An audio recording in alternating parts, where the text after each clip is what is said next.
So today's training is something that I use often. And this actually came to me yesterday because I realized how much I actually use it. And it's how to rebuttal objections with the power of being fair. Right now,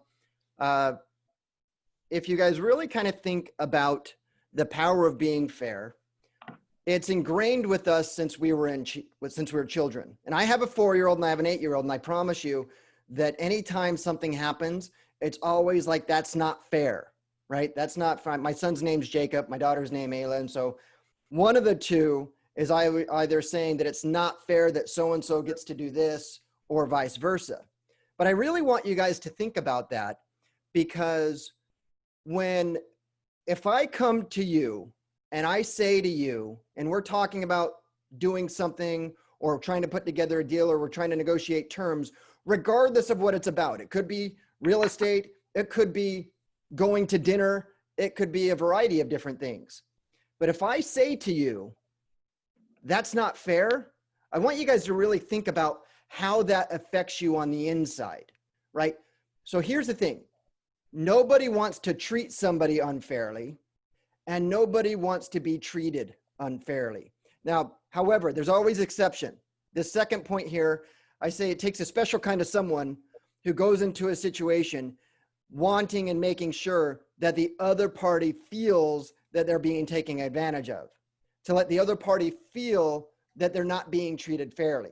It's a special kind of someone, right? We don't come up, all of us has probably ran into that type of a person throughout life, but they don't come up that often. For the most part, decent human beings always want to make sure it's fair.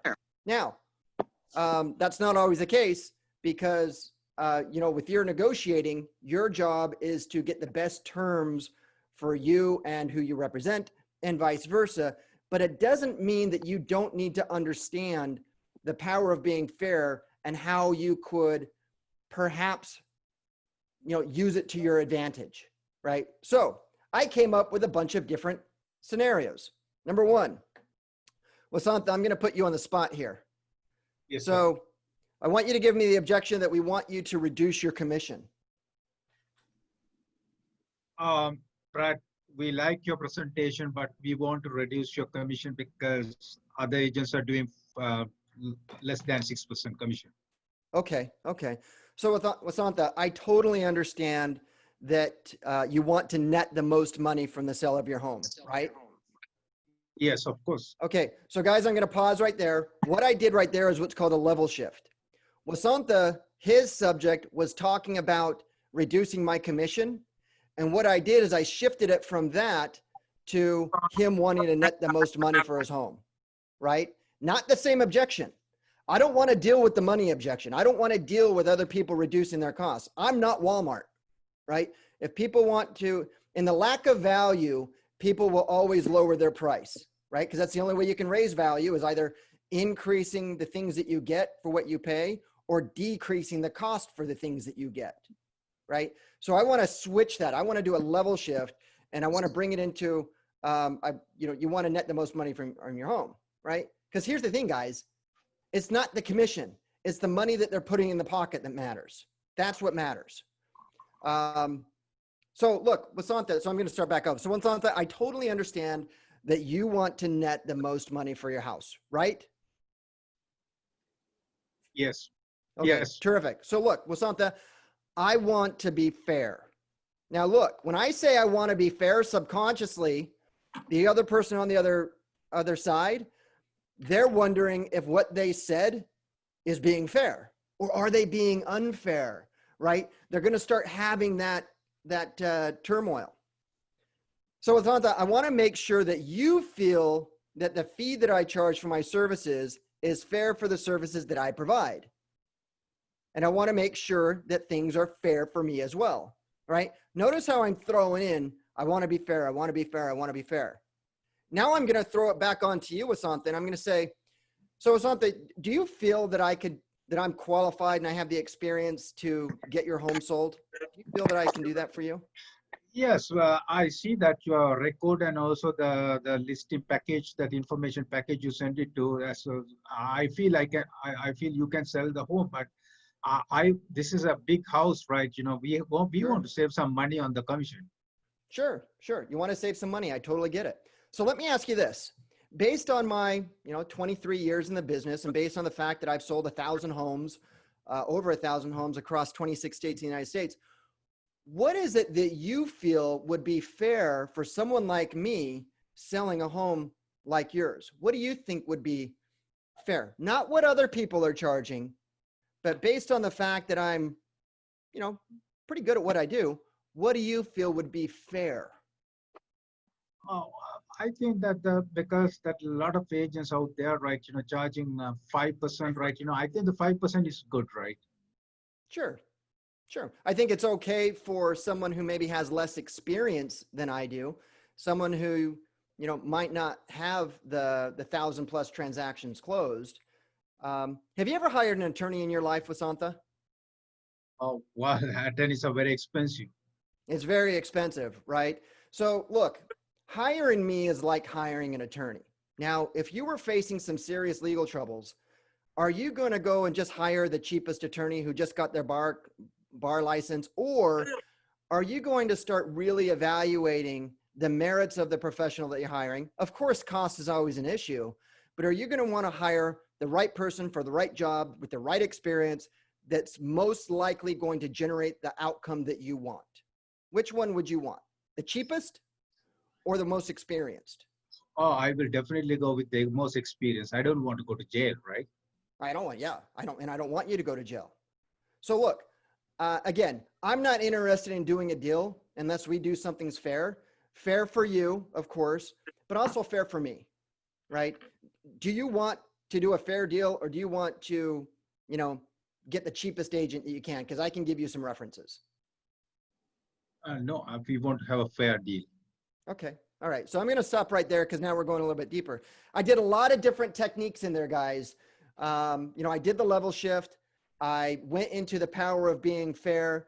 I kept on taking Vasantha down a path, and I deflected the situation off of real estate and put it into something that he's probably familiar with, right? Everybody's seen Perry Mason. Well, maybe not everybody, but you've seen Law and Order, right? And you see, or they're familiar with how an attorney, you get a cheap attorney, you get cheap service. So I deflected and I reformatted the conversation into something that they might relate with, right? Because the only thing that you were working with right now is that you were focusing on the cost, right? I had to get you off the cost. I had to see you come to reality. Now, here's the thing, guys. You will lose on cost. It's going to happen. You are going to lose on cost. We lose on cost, right? My whole office loses on cost.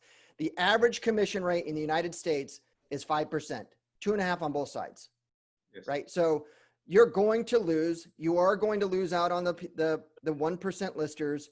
I just got something dropped off on my door. 1% listing. It's starting to happen. Anytime when the market gets competitive, everybody always wants to compete on cost, right? It's like a race to zero. So I believe that you should compete on value. So don't lower what you charge, increase what they get, right? Do the virtual open house, do the professional photography, do all these different things that cost you a little bit more so that you can increase the value to get more. I'm getting off subject. Okay, second example. Oh, look at this. We only want you to pay a 4% commission. Similar things, same example that I gave. So Mr. and Mrs. Seller, I totally understand that you want to net the most money from the sale of your home. Look, guys, I did the same thing. I acknowledged what they said. Now, a lot of people say that you should agree with what they say. I do that sometimes. I do that on others. If I agree with them, I'll agree with them. If I don't agree with them, I'll just acknowledge what they said, right? Hey, look, I totally understand that you want to net the most money from the sale of your home. That is acknowledging that they only want to pay a 4% commission, because the only reason why a seller wants to pay a 4% commission, it's not the fact that it's a 4% commission. It's the fact that they want to put the extra 2 points in their pocket, or they want to put the perceived extra 2 points in their pocket, right? Now, Vasantha, would you agree that any fee charged for anything needs to be fair compared to the services and experience provided? Would you agree with that? Yes, of course, I agree with that. Terrific. So let me, if you don't mind me asking, guys, look, I'm doing a softener. If I said, I said, okay, so let me ask you a question. Or if you don't mind if I ask you a question, doesn't really matter if he minds or not. It's the fact of saying that it's going to soften the next statement that I'm going to give. So Vasantha, if you don't mind me asking, how is it that you feel that 4% is a fair amount of compensation for the service and the experience and everything that I provide? I mean, can you share that with me? Well, right, John and Tom, right, two real estate agents, very popular in the area, right? They are also charging around the 4%, 4.5% commission. That's why I thought of 4% will be okay commission for you as well. Gotcha. So you feel that my service, my experience, the fact that I've sold over 1,000 homes in 26 states, that the service that I charge should be directly related to maybe somebody who's just lowering the ball so they can just push a lot of deals through, right? Yes. Okay, so let's pause right there. I did another technique there, guys. Notice that I really, really went overboard. I'm like, oh, okay, so you feel that the fact that I'm really, really awesome, you're going to compare me to just the people who just push deals through. I'm like an infomercial, right? Every time you guys see that infomercial, it does this. And then when something doesn't happen, you see this really big cringe. I'm really downplaying the service. Now, before I go too far into this, if somebody asks you if you know another agent, say no. Even if you know them, say that you don't know them and you're not familiar with them, and then ask them if they do business in this area, right? Because what you're doing is you're putting doubt in their mind that they're the right agent. And then you need to amplify the fact, Vasantha, I don't know them. That's weird. And I do a lot of business. I've been in this business for a long time, focusing specifically in this area of where your house is at.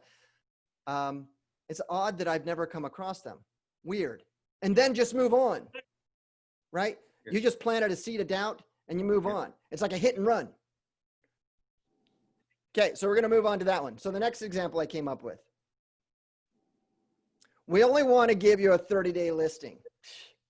Come on. All right, Mr. and Mrs. Seller, I totally understand that you want to sell your home in the fastest or quickest amount of time, right? Look, guys, I level shift again. It's not the 30 days. The underlying reason is they want to sell their home quick and for top dollar. And here's a softener. If you don't mind me asking, how did you come up with 30 days? I mean, really, that's a legit question. If you weren't thinking that question naturally, you should, because if someone comes up with a crazy thing like 30 days, you really need to know the formula or the logic that they used to come up with such an obscure number, right? 30 days. So look, I won't do anything with anyone unless it's fair, right? We can agree on that, right? And then they're going to say, right. With the average time on market from list to close being 60 days, do you feel it would be fair to let me spend my time, effort, and resources on a time frame that is literally 2 times faster than the market? Vasantha, do you think that would be fair? Yes. You think it would be fair that you're expecting me to do things in half the time with everyone else? Well, because you are a great agent and you have a lot of references, and I think that you can sell this house faster, right, than other agents. I absolutely 100% agree with you. So let's talk about this. Are you willing to price it so I can sell it in 30 days? Okay, now stop there. That's going to take it into a different conversation. Yes. Right? But you guys can see, I always say the person who asks the questions controls the conversation, right? I'm not saying anything. I'm not stating anything. Telling's not selling, right? I am sharing with you. I'm acknowledging what you had said. I'm reframing it to something. I'm level shifting it into something that I can deal with. And then I'm wanting to be fair. And then I ask you a question. And that question is typically resorted with, how did you do that? How did you come to this number? Why do you think that's fair? Okay, I see how that's fair to you, Vasantha, but how is that fair to me? Yes. Right? Okay. Next one, guys. Oh, I think I came up to the last one. Okay. So those are the ones that I came up with. What time is it? We got 8:47. What kind of questions do you guys? Oh, Cecilia, you had. Yes. Market's going to crash. Mm-hmm. don't want to buy. Look, Yes. guys, here's the thing. Markets crash. You can't have your cake and eat it too. You can't have a market where it's the absolute best time to sell, which is where I believe we are at. I think that any seller who has any inkling that they want to sell, if they don't sell, I think they're foolish. That's my opinion. But you can't have it being the best time to buy at the same time it's the best time to sell, right? It's a teeter-totter. Doesn't work until you get to somebody's motivation. So Cecilia, the one thing that you need to do is you need to ask questions to get to their why, right? Now, guys, you do not have a lead if you don't know their why and when. If you're prospecting, your objective on prospecting is to find out their why and to find out their when. Because if you don't know their why and when, it's still a prospect, right? Their why is their motivation. Their when is how severe is their motivation? How high is their motivation, right? So Cecilia, for someone like, if you were talking to a buyer, we don't want to buy because the market's going to crash. I would ask you, okay, you know what, Cecilia, that sounds logical. I mean, there are some really crazy things going on in the market. If you don't mind me asking, why were you thinking about buying in the first place? Because I also think it's foolish to keep on paying rent, and I have the money for the down payment, and but I'm afraid to then get stuck in a higher debt where the house is not worth it. Sure. I totally get that. I mean, we saw that big time in the Great Recession, right? Right, and well, when I think on the lower interest rate that I would get, then I think that will compensate, but who knows? Sure. So look, guys, here's the thing. And you guys have all been in real estate a long time. When interest rates are at its lowest, prices are at its highest. It's a teeter-totter. When interest rates go up, prices come down. That's just how it works. For the most part, right? I mean, wages, income, and jobs have a direct reflection on affordability. Whole different subject for another time. But the why of someone who just wants to stop renting is not a have to buy. Now, if you would have said, God, I live in a 2-bedroom condo. I already have, I have a little boy. It's me, my wife, and my little boy right now, and she's pregnant. That is motivation, right? Because if they don't buy something, if they don't move, then perhaps they're going to be stuck. But another way that you can rebuttal that, Cecilia, is say, look, I agree with you. The market might crash, but here's the thing. Right now, in the here and now, look, I don't know what's going to happen. I don't know what's going to happen next. None of us know what's going to happen next week, let alone 3 months down the road, right? What I do know right now is that interest rates are historic low, and based on your income, job history, and qualifications, you can get a loan. I can't tell you with the amount of how lenders are starting to become more strict on their qualifying parameters. I don't know if you're going to be able to qualify in 3, 6, or 12 months. So my question to you, Cecilia, is do you want to buy now, knowing that you have the lowest interest rate possible, knowing that you can actually get a loan, or do you want to take a risk that you can't even get a loan in 3, 6, or 12 months? What would work better for you? Right? I asked a question. I shared what I had to think, and then I asked a question. That's what we do with conversations. That's the conversation that we have right now. I say something, you say something. You say something, I say something. Right? Right. So I think that the clever thing to do is to act now with what I have. So here's another scenario that I want you guys to think about. I sold my house 3 years ago. I thought that adjustment in the Fed fund rate that caused a sell-off, I thought that was the beginning of the end, but then they reversed everything. Another option for people, because a lot of people are preconceived to say, if I sell now, I'll get the top market, but I'm also buying in the top market. But what if that's not true? What if you sell now, you tap out your maximum amount of equity in the history of forever? Guys, if you're in Southern California, a home has never been worth any more than it's been right now. And then rent short term. If you honestly think the market's going to crash, then why in the heck do you want to hold on to your most valuable asset if you're planning on moving anyways? if you honestly think the market's going to crash, you want to liquidate your assets to pull out that liquidity, sit and wait, see what happens, then buy later. Right? That's okay. Yes. Why is that a bad thing? Well, I don't want to rent. Well, you're only renting for a year. Do you want to take an extra 100 grand in your pocket, or do you want to pay a low interest rate? Well, I don't want to pay higher interest rates. Well, you don't want to pay higher interest rates, but you don't want to pay a higher cost.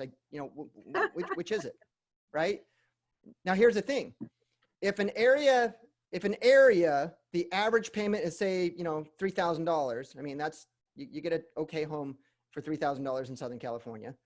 If an area says 3,000 and the interest rates are really, really low, the sales price is 1.5, right? However, if interest rates go up, that affordability is still going to stay at 3,000. It's just the interest rates are going to go up to 10%, and that price is going to eventually come down to like 750, but the payment's going to be the same, right?